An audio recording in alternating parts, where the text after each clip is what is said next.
আচ্ছা ভাই, আপনি একটু এদিকে আসবেন প্লিজ। ঠিক আছে, ওদিকে যেহেতু কাস্টমার আছে, এই জন্য ওদিকে জিজ্ঞেস করলাম না।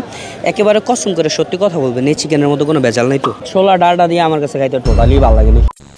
Hello viewers, welcome viewers. Hello, here I am again as for Rahil bro, Dhaka Suhrawardy উদ্যানের মধ্যে আরেকটা কন্টেন্ট নিয়ে আপনাদের কাছে চলে আসলাম।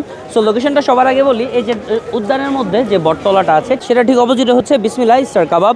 তো এখানে এসে আপনারা যে চিকেন বটি কাবাব আছে ওটা পাবেন 100 টাকা করে, চিকেন তান্দুরি কাবাব 120 টাকা, চিকেন টিক্কা 150 টাকা, হারিয়ালি কাবাব 160 টাকা, চিকেন কাঠি কাবাব হচ্ছে 70 টাকা। এখানে এসে আপনারা যদি কাবাব পারচেস করেন তাহলে লুচিটা আলাদাভাবে খাইতে হলে এক্সট্রাভাবে আপনি কিনতে পারেন। কত টাকা করে পিস? 10 টাকা করে পিস। তাছাড়া 1 পিস 2 পিস প্রতিটা আইটেমের সাথে দিয়ে দেয়। সো আমরা যেহেতু ট্রাই করবো আজকে হচ্ছে চিকেন বটি কাবাবটা আর হচ্ছে তান্দুরি কাবাবটা, লেটছি যে এইখানের কাবাব বা তান্দুরি চিকেনটা খাইতে কতটা ভালো লাগতে পারে। সাথে কি টক এগুলো কি কি দিছো তোমরা? ছোলা, রায়তা, চাটনি। এটা হচ্ছে ছোলা, হ্যাঁ, এটা হচ্ছে রায়তা, হ্যাঁ, এটা এটা হচ্ছে তেঁতুলের চাটনি। হ্যাঁ। আর প্রাইস কোনটা কত জানো ছিল? এটা হলো বটি 100 টাকা, আর ওইটা তান্দুরিটা 120 টাকা। বটির সাথে 2টা রুচি, তান্দুরির সাথে 1টা রুচি। আর যে বডি কাবাবগুলো যেটা দেখতেছেন এটার সাথে 2টা লুচি ওনারা দিয়ে দিচ্ছে। 2টা লুচি যদি 10 টাকা করে 20 টাকা হয়, তার মানে এখানে হচ্ছে 80 টাকার বডি কাবাব 5-5টা পিস দিয়ে দেয়।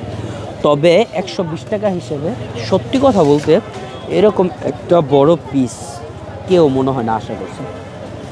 হিউজ একটা পিস, এটার প্রাইস হচ্ছে মাত্র 120 টাকা। সো খাওয়ার আগে টু বি অনেস্ট আমি কোয়ান্টিটি বা সাইজটা দেখে ইমপ্রেসড হয়ে গেছি, বিকজ এরকম সাইজের যেই তান্দুরি চিকেনগুলো হয় বা চাপগুলো হয় এক একটার প্রাইস নর্মালিও যদি আপনি খেতে যান 150 টাকা 60 টাকা করে, ওই ক্ষেত্রে এটার প্রাইস হচ্ছে গিয়ে মাত্র 120 টাকা। লুচি তো একটা দিতেছে, সাথে হচ্ছে 3 রকমের চাটনিও, যে দেখা যাক অ্যাকচুয়ালি কোনটা টেস্টটা কেমন হতে পারে।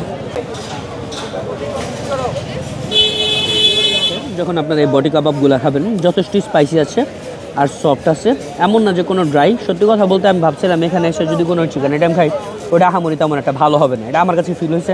বাট আমি যখন ধরলাম দেখলাম যে একেবারে সফট আর জুসিও আপনারা বলতে পারেন। সো এই ক্ষেত্রে চিকেনটা ফ্রেশ, অন্তত এতটুকু আমি আপনাদের বলতে পারবো। আমি জানি না আপনারা এসে খাওয়ার সময় কেমন পাবেন, বাট আমার কাছে তো চিকেনগুলো ফ্রেশ লাগছে। আর মাত্র 100 টাকা দিয়ে 2 পিস লুচি, সাথে হচ্ছে এরকম 3টা চাটনি, ছোলা, দেন হচ্ছে রায়তা, এগুলো দিয়ে এরকম একটা বডি কাবাব আই থিঙ্ক আপনারা আসলে অবশ্যই ট্রাই করতে পারেন। তবে এই ছোলা ডালটা দিয়ে আমার কাছে খাইতে টোটালি ভালো লাগেনি। যদি আপনারা পরোটা ভাজি দিয়ে খান বা লুচি দিয়ে এরকম ডাল দিয়ে খান তাহলে একটা সকালের নাস্তা ফিল আসবে। সো এটা চাইলে আপনারা অ্যাভয়েড করতে পারেন, ইচ্ছা হইলে খাইতেও পারেন, যেহেতু এটা এগুলোর সাথে ফ্রি দিতেছে।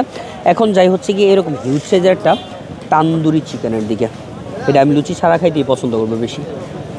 আচ্ছা ভাই, আপনি একটু এদিকে আসবেন প্লিজ। ঠিক আছে, ওদিকে যেহেতু কাস্টমার আছে এই জন্য ওদিকে জিজ্ঞেস করলাম না।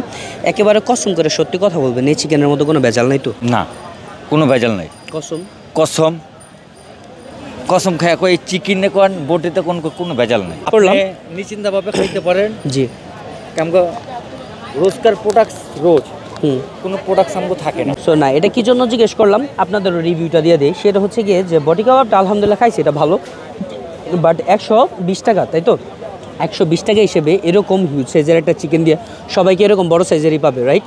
এরকম এক সাইজেরই আমরা মুরগিটা কিনে আসি, নিজেরা হাত দিয়ে পিস করি, এটা আলাদা পিস করি আমরাই। ঠিক আছে, যাক আলহামদুলিল্লাহ। না, এটা খাইয়া আমি টোটালি ইমপ্রেসড হয়েছি, আমার কাছে খুবই ভালো লাগছে। ইভেন 120 টাকা হিসেবে এটার সাথে একটা লুচি তো আপনি দিয়েই দিতেছেন, এরকম হিউজ সাইজের চিকেন দিয়ে আমার কাছে খুবই ভালো লাগছে। আর আমি মোটেও আশা করি না যে উদ্যানের মতো একটা জায়গাতে 120 টাকাতে এরকম হিউজ সাইজের একটা তান্দুরি চিকেন আমি পাবো। ইনশাআল্লাহ আমার কাছে ভালো লাগছে, এজন্য আমি আরেকবার শিওর হয়ে নিলাম এটার মধ্যে কোনো ভেজাল নাই। কোনো ভেজাল নেই। তো তান্দুরি চিকেনটা যখন আপনারা খাবেন, সত্যি কথা বলতে এটার মধ্যে অয়েলের পরিমাণটা একটু বেশি আছে, হয়তো এটা অনেকের কাছে অস্বাস্থ্যকর লাগতে পারে। সরিষার তেল, সম্পূর্ণ সরিষার তেল। যাক, সরিষার তেল দিয়ে হচ্ছে একটা তান্দুরি চিকেন আপনারা পেয়ে যাবেন। সাইজে যেমন হিউজ, আর এটা খাইতে অনেকটা স্পাইসি, একটা বার্নি ফ্লেভার পাবেন। টু বি অনেস্ট এই আইটেমটা মোটামুটি ভালো লাগলেও এটা 100% আপনাদের রেকমেন্ড করার মতো। যদি আপনারা উদ্যানে আসেন, টিএসসির এদিকে আসেন, তাহলে অবশ্যই বিকাল 4টা থেকে রাত 9টা 10টা 11টা পর্যন্ত আসলে আপনার বটতলার অপোজিটে বিসমিল্লাহ স্টার কাবাব আসতে পারেন। ওনাদের তান্দুরি চিকেন যে কাবাবটা আছে ওটা 100% রেকমেন্ডেড, আপনার ছেলে খেতে পারবেন। সো এটাই ছিল রিভিউ, আমার কাছে ভালো লাগছে। ডাউটও হয়েছিল, ওটা আমি ক্লিয়ার করে নিলাম, বিকজ ডাউটে না থাকে ক্লিয়ার করে নেওয়া জিনিসটা ভালো। সো আপনার ছেলে আসতে পারেন, খেতে পারেন। Thank you so much for watching our video. Tata, bye bye, আল্লাহ হাফিজ।